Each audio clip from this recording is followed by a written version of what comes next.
Hey guys, we got a 2013 Chevy Silverado, 5.3 liter. We're gonna be doing some O2 sensors today. Come check out the codes. Oh, don't worry about that evaporative emissions code, but look at the O2 sensor. That's what we're working on today. We got code P015B, P015D. We'll be changing those are gonna be referring to the upstream O2 sensors. We got our downstream here and our downstream here. Easy to get to. Our upstream is up there, right there.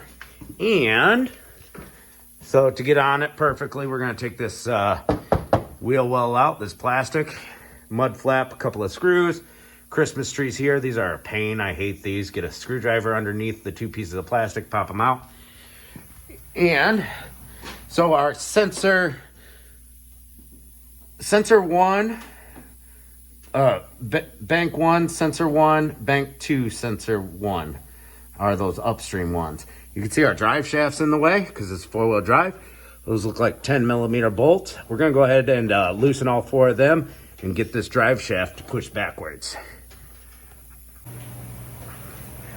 All right, we got our new O2 sensor. Comes with a little tube. That's to put on the threads of your new O2 sensor. Don't get it on the sensor face itself. Took my little side snips and cut off the tail on the old sensor. We got our socket on our sensor with a universal socket and extender. If it's really in there and I can't get it off by hand, then we'll move on and heat up that O2 sensor with the torch. And the tail of that sensor went right up in there. It plugged into a little bracket with a Christmas tree, and you got to pull that little green tab out and then you can unhook your sensor.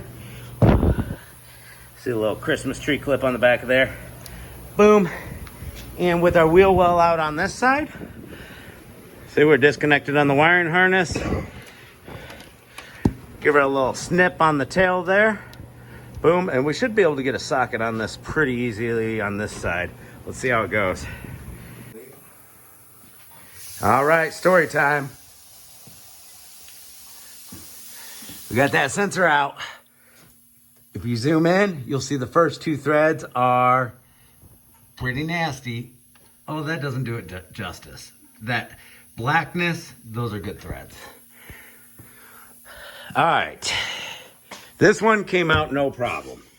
No heat needed or anything. We busted out the acetylene torch, got that red hot, the bung and the O2 sensor, and with a pipe on the ratchet, it still wouldn't come out, so I gave it everything I got, because either way, you know, if it won't come out, we're dropping the exhaust. And you can see the threads on it. Pretty nasty stuff.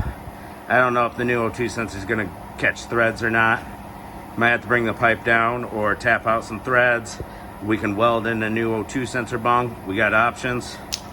But let's start putting the new sensors in. And this side, no problems. We're gonna start putting that sensor in. The other side, we're gonna let the exhaust cool down for a little bit. It's hot, and we'll see how the threads are. And we got something called the O2 sensor socket right here, guys. I think they're about $5-10 at Harbor Freight, something like that. See, it's got this slot for the cord in your new O2 sensor.